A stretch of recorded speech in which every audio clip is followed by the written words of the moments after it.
The company is located in Dazhuozhang town, one of the major iron and steel bases of China.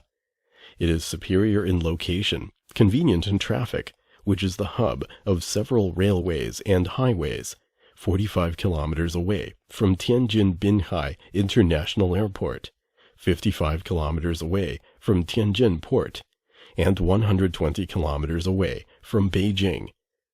The company covers an area of 26,480 square meters, with an overall investment of 60 million RMB.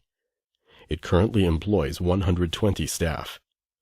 So far, its annual production capacity has reached 53,000 tons. The company possesses advanced technique and production facilities, having the right for self-managing import and export operation.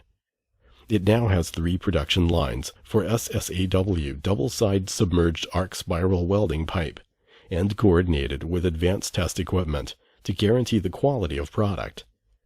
The products conform to most national pipeline standards, for example GB T9711-2011, and is certified with ISO 9001, ISO 14001 as well. They are sold all over the country, saying Beijing, Wuhan, Shanghai, Hong Kong, etc. The company is devoted to launch high-quality products continuously for meeting requirements of different customers. With the business